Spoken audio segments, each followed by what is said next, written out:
Isang magandang araw sa inyo mga kalihim. Panibagong istorya ng kababalaghan ang inyong mapapakinggan. Bago tayo magsimula, huwag kalilimutang mag-subscribe sa YouTube channel na ito para sa mga panibagong istorya na pwede ninyong pakinggan. Ako si Papa Obet at ito ang Lihim ng Gabi.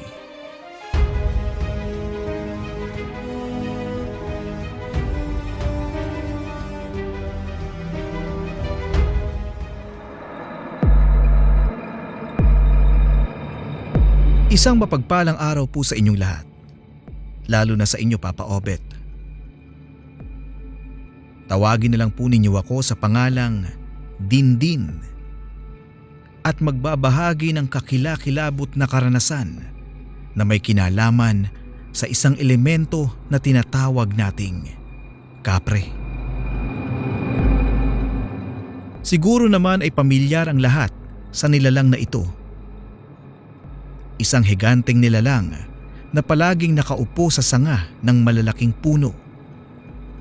Naninigarilyo at naghihintay ng bibiktimahin, lalo na yung naliligaw ng landas at yung mga hindi sinasadyang napadpad sa baluarte nito.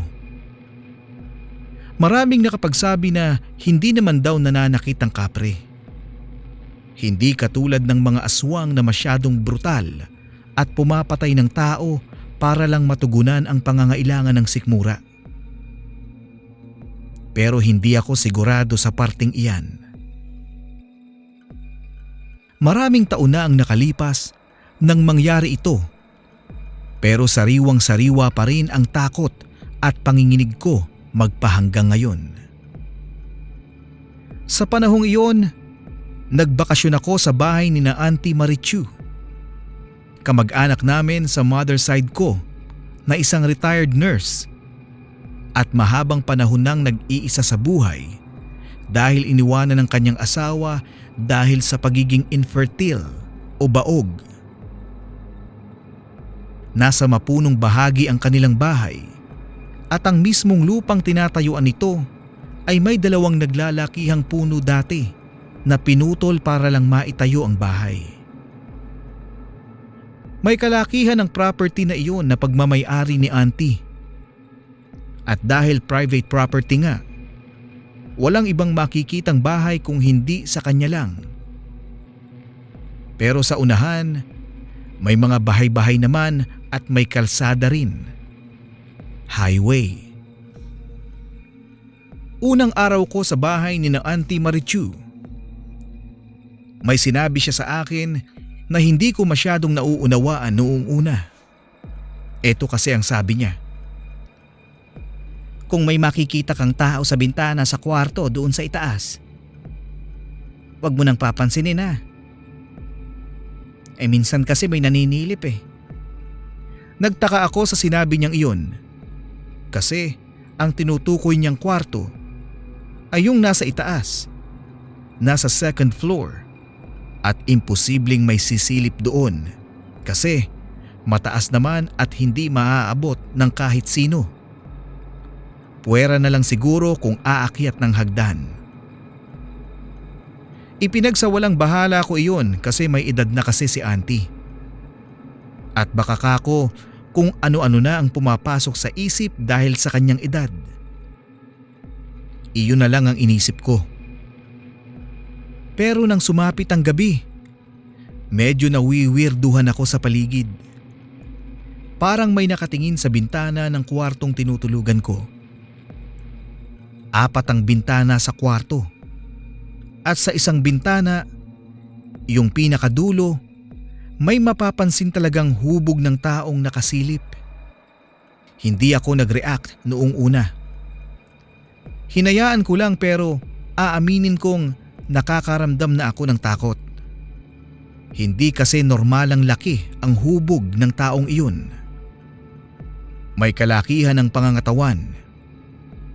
Masyadong malawak ang mga balikat at may kalakihan ng ulo. Hindi ko naman mamukhaan kasi madilim at tanging aninong hubog lang ang nakikita ko. Yung tinatawag nating silhouette, kumbaga. Nagpatay mali siya na lamang ako dahil nagsimula ng manlamig ang aking buong katawan. Dahan-dahan akong tumagilid sa salungat na direksyon ng bintanang iyon at mariing pumikit hanggang sa makatulog. Pagsapit ng umaga, ang bintana agad ang una kong tinignan. Napapaisip talaga ako kung paanong may taong nakasilip sa bintana ang taas-taas ng second floor. Wala rin naman akong nakitang hagdan kaya imposible talaga para sa akin. Bumaba akong dala-dala ang palaisipang iyon. Pagdating ko sa kusina, naandoon si Auntie Marichu. Nagbabasa ng dyaryo at humihigop ng isang tasang tsaa.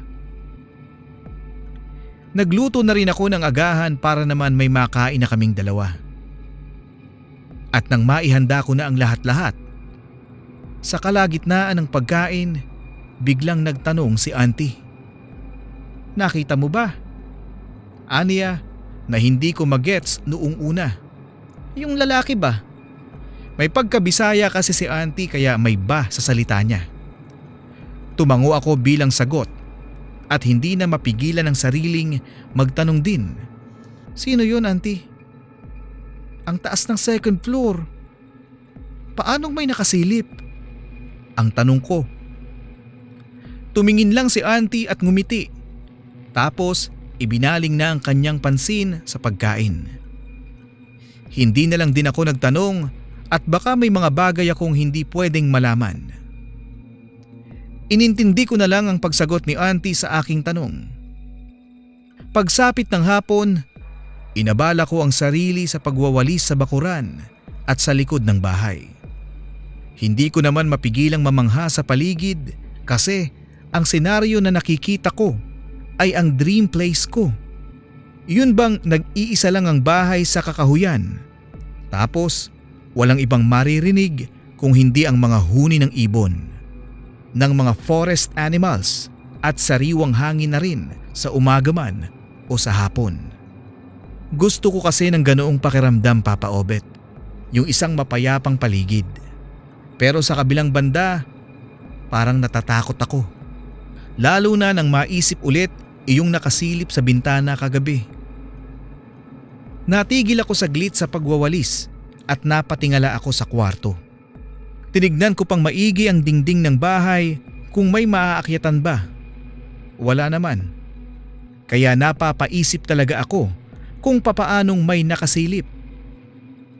Habang nakatitig sa bintana sa taas, bigla na lang akong napalingon sa kakahuyan dahil parang may narinig akong pag-ubo ng kung sino.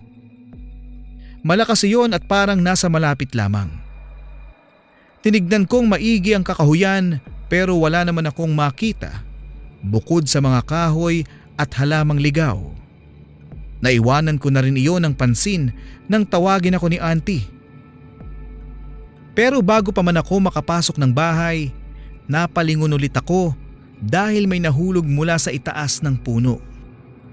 Gusto ko sanang tignan kung ano iyon pero tinatawag ako ni Auntie kaya hindi ko na nagawa pa. Kinagabihan, pagkapatay ko pa lang ng ilaw sa kwarto, nakita ko agad ang lalaki na nakasilip sa bintana.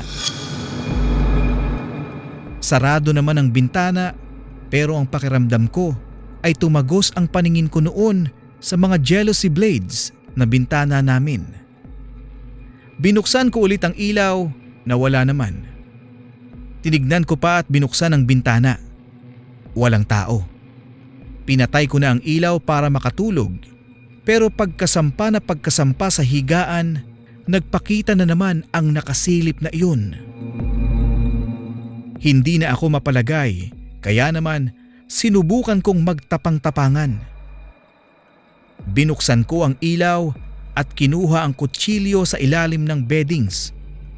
Binuksan ang bintana at itinaboy ang kung sinong naandoon kahit hindi ko naman makita. "Kung sino ka man, umalis ka dito.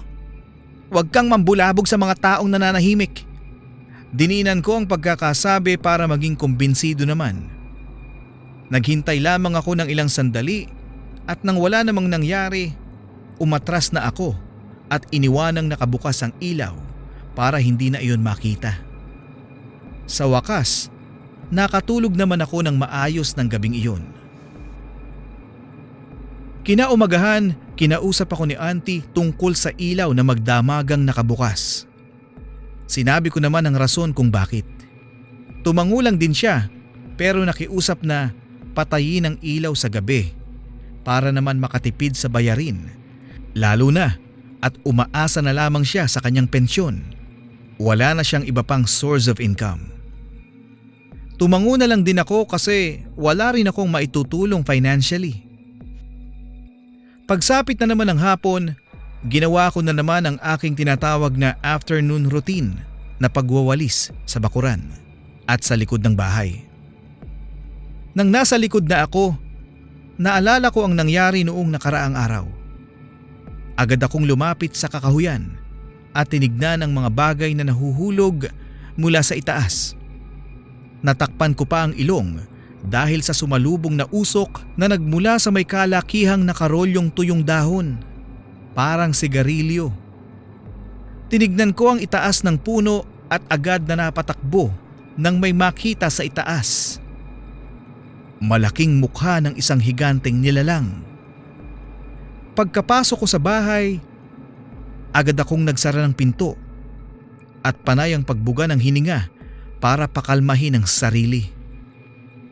Hindi ako po pwedeng magkamali sa aking nakita ng mga sandaling iyon. Isa iyong kapre. May hawak-hawak pa itong sigarilyo sa kanan niyang kamay at bumubuga ng usok ang kanyang ilong at ang kanyang bibig. Sobrang laki nito na nakaupo sa may kalakihang sanga ng puno. May kaitiman ang katawan nito at may katabaan.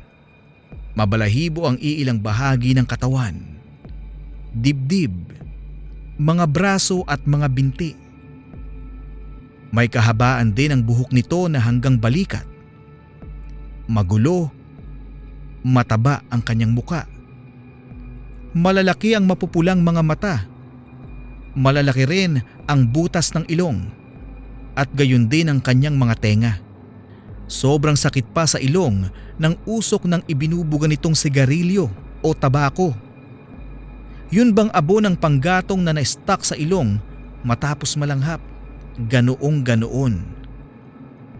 Nang medyo mahimasmasan na ako, sinilip ko sa kusina ang puno kung saan nakapatong ang kapre. Pero wala na iyon doon.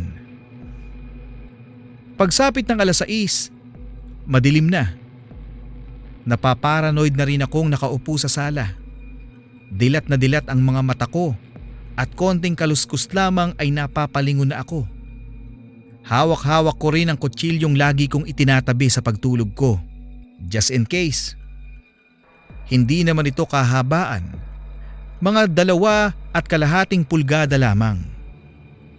Noong tanghali kasi, nagpaalam si Auntie na aalis. Na-admit kasi sa ospital ang kapatid niya sa araw na iyon. At walang magbabantay dahil nasa ibang bansa ang kanyang mga anak. Hindi na niya ako isinama kasi babalik din naman daw siya sa gabi. Pero hindi sinabi kung anong oras. Sa sandaling ako na lang mag-isa, bigla na lang akong dinamba ng takot at hindi ko na maintindihan ang tumatakbo sa isip ko. Purong katatakutan pa talaga. Saradong-sarado ang bahay, mga bintana at pinto. Nakabukas din ang lahat ng ilaw dahil natatakot akong baka kung ano na ang mangyari kapag pinatay ko ito. Nakaupo lang ako sa sofa hanggang sa hindi na namamalayang nakakaidlip na pala ako. Naalimpungatan ako sa init ng paligid. Pagmulat ko, madilim na ang paligid. Inilabas ko pa sa bulsa ang cellphone at ginawa ko itong ilaw. Tinignan ko ang switch. Bukas naman pero walang kuryente. Brown out ng mga oras na iyon. Nagmamadali na rin akong lumapit sa pinto at agad-agad binuksan dahil naririnig ko ang boses ni Auntie Marichu. Pero sa halip na si Auntie ang makita, ang kapre ang bumungad sa akin. Nakaupo ito sa hagdanan sa may bakuran. Sa bakuran kasi mayroong hagdanan doon. Mga 4 na baitang lang. Hindi kasi patag ang lupa at mayroong bahaging tagilid kaya ginawa ng hagdan. Nakaupo roon ang kapre. Humihit-hit ng kanyang tabako at nakatingin ito sa akin. Naisara ko ang pinto at isinaradong mabuti. Kabadong-kabado na ako at nanginginig na ako sa takot. Nang mapansing tumayo ang kapre at naglakad papalapit sa pinto, natataranta ako at napaakyat sa ikalawang palapag ng bahay. Nagtago ako sa kwarto pero pagtingin ko sa bintana, naandoon na ang mukha ng kapre. Litaw na litaw ang dalawang naglalakihang mapupulang mga mata nito at ang nakasinding tabako sa kanyang bibig.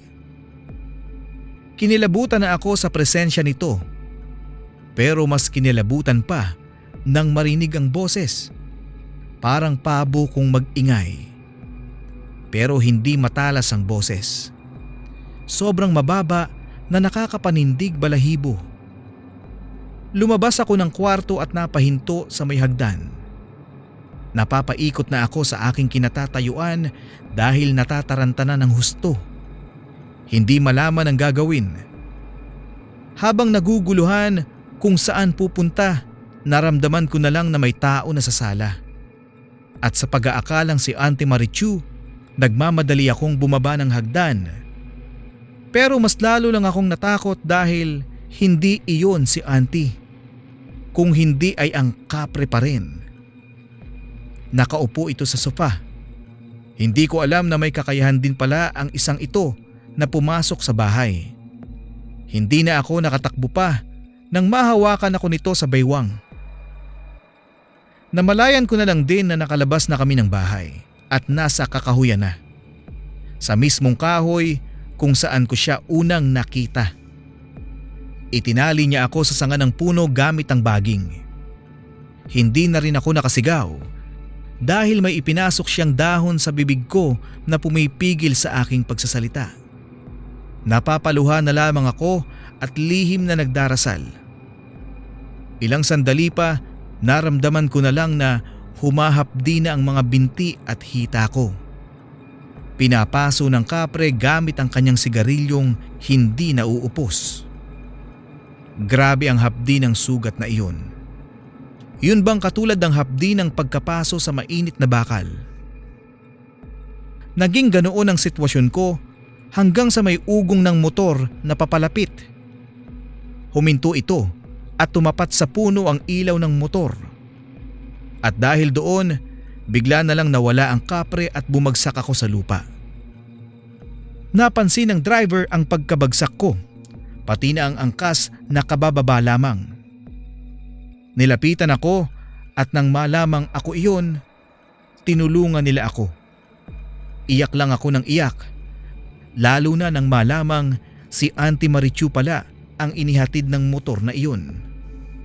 Nagtataka siya kung bakit ako nandoon. Hindi naman ako makapagsalita dahil natatakot pa ako ng todong-todo. Umalis na ang driver at nang kami na lang ni Auntie, sinabi ko sa kanya ang ginawa ng kapre sa akin. Napapa-sign of the cross na lamang siya at nagsimulang magdasal. Dinasalan niya rin ako. Magdamagan pa siyang nagdasal at hindi na namalayang umaga na pala. At pagkatapos ng insidenteng iyon, gusto ko sanang magpatingin sa albularyo o manggagamot dahil alam kong malaki silang tulong sa nangyari.